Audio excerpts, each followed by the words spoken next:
this is a look inside the horizontal stabilizers, left and right, and then a final look at the inside of the verticals.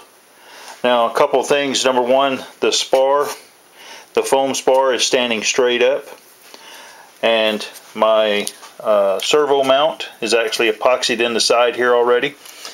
The leading edge and the trailing edge were actually put on an angle. So if you look, you can see that there's a gap on the inside on both of those.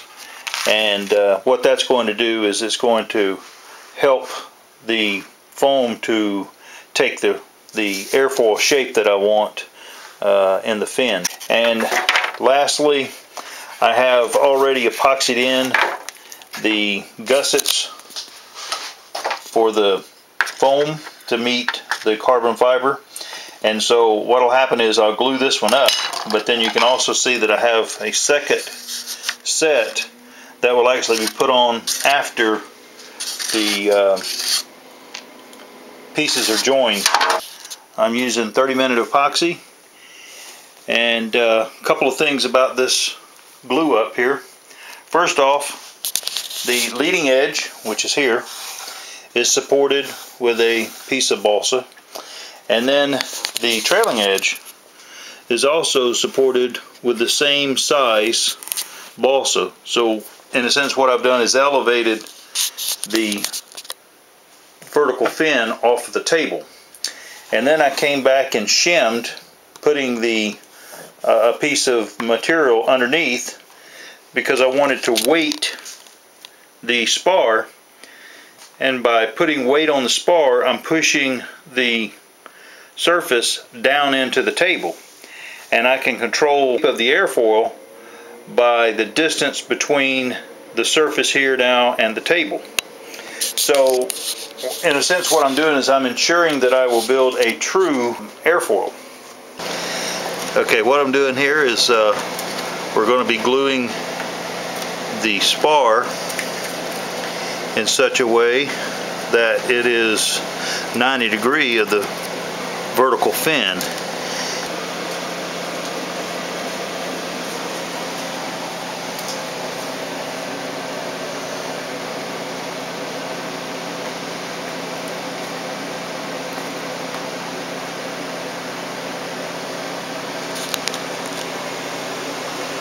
Okay, so now I'm going to be gluing the rear donuts in place. So I'm just going to put some epoxy down and then rotate the donut, put some more epoxy down. The bottom of the stabilizer is going to be flat, so therefore we're using those to set the vertical fin using a square.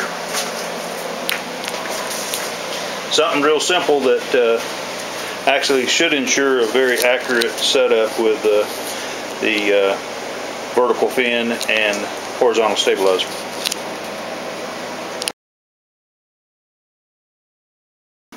And now on the top side, I'll be adding a bead of Gorilla Glue on either side to fill up the gaps, which there's not very much of a gap, but I don't want to do filling with lightweight spackle if I don't have to. Okay, here's a look after taping it up, ready to use the Gorilla Glue to fill the voids and the gaps, and then we'll take a look at it as the process goes along. So first, this is how it gets taped off. Now you can see I've just run a bead of white Gorilla Glue. Okay, now I've taken a piece of foam and used it as a squeegee and filled in by just pressing in, removing the excess Gorilla Glue. It's been about 30 minutes since I put the glue on, and you can see it's actually bubbling up pretty good. So I'm going to have enough there to trim and wind up not having to fill any gaps. So I will continue to let this cure out, and then we'll go ahead and take a look at how it looks whenever it's trimmed. It's been about 2 hours, and now I'm ready to go ahead and trim off the excess Gorilla Glue.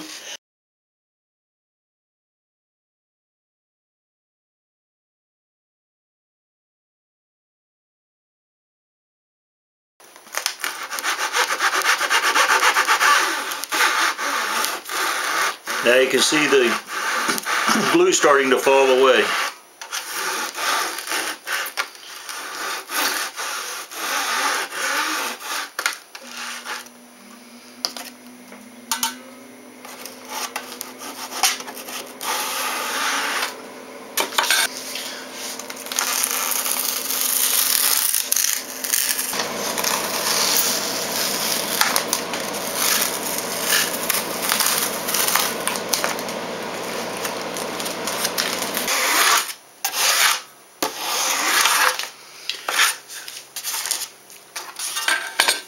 So now you can see, with a little bit of time and patience, that will clean up. And here, I'll give you a close look. Now there's no more voids, and this is actually glued together really well. So now I'll come on the other side and do exactly the same thing.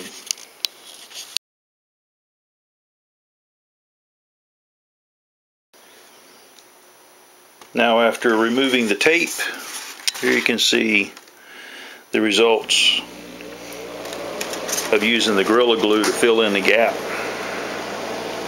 I mean, you can see that actually works really well. I didn't really have a gap on the bottom to fill, because whenever I glued it up, I made sure that I had plenty of glue on the bottom. Okay, here I'm going to mount the servo bracket, and I'm going to show you how I'm going to go about doing that. First thing I'm going to do is coat the bottom of the area with epoxy. Now let me tell you, one of the things I've done is I've actually taken some light machine oil, and this is a servo with 2 knots in it, and my system, if I have a servo with 2 knots, it simply means that I do not use that servo. There's something wrong with the servo.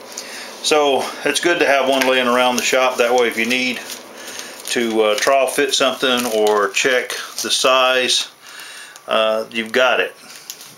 That way you don't have to go get a good one out of the box, or you know, it's a good idea to have one laying around. Now,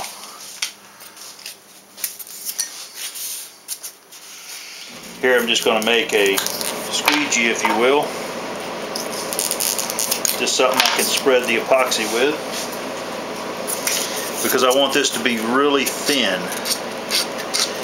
And basically what I'm doing is covering the whole bottom of the servo opening, the base, just real light, a light coat of epoxy, and I mean really light. I want to put it on and take it back off, actually. Okay, I don't want no puddles, because that servo is actually going to be sitting right down on this.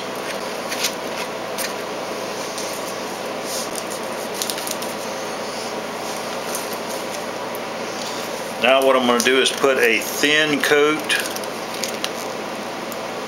right on the edges of the bracket. Again, I've put oil on the servo, so my hope is that the epoxy will not stick to it. So now I've got a little bit of epoxy on here. I want to orient this the right way. It needs to go in there like this. So then we will drop it all the way down. I'm going to guess right like that. Okay, at this point you can see the servo has been mounted. The horn is on the back side here, headed straight for the control surface. This is the mount that was like the one that was epoxied in place, so you can get an idea of exactly how it looks. And then these are the covers. Now this is the full thickness, and of course the height of the servo comes up a little bit, so I've trimmed or sanded off part of this and gotten it to the right height. So now you can see that's just a press fit, and that will cover the most of the servo, so you can see the finished look. Here's a final look at the MD-87 tail section. The elevator and rudder have not been installed, but the weight with the 3 servos and the tail section, the way you see it here now, is 10 ounces, which is not too bad for a 9-foot airplane. But more importantly, the rudder servo has been mounted, and that's the way it mounts. The elevator servos, they have both been mounted, and the servo wires will actually come through this area here and then drop down into the fuselage. But this here's the carbon fiber that's on the leading edge on both where they meet. There's a small piece of plywood, like a horseshoe, that's going to be used there. And then of course I'll fill the rest of this in all the way back. This here will come together and we'll get this all straightened up, and it'll come back just like that. And I do have to glue the trailing edge here together of the back fin. And one thing about this trailing edge, the way that was cut, I didn't show in any of the videos how I cut the bevel. And what I did was I made this little tool that has a floating wire at the back and a solid wire at the front. And of course this would just be clamped to the edge of the bench. And then you take the surface. Now obviously you would make this a lot larger if you were planned on doing a long piece. But you slide the whatever you're going to bevel into it, and then you use the hot wire bow and run the wire across here. And what happens is the wire hits at this point and this one, and it cuts whatever's there. And of course you can see I got a couple different slots, and these were just a couple of scrap pieces of wood that I had. But at any rate, you can see the idea here was just to ride the wire across, make the cut, and then that's what you wind up with. Now I can finish saying that after it's glued and it'll be just fine. So that's how I went about cutting these 2 pieces here, and you can see that that is in fact the right angle that I needed. You can see the way it comes together there. So that worked out really well. But I'll glue that together. I wanted to glue that together last.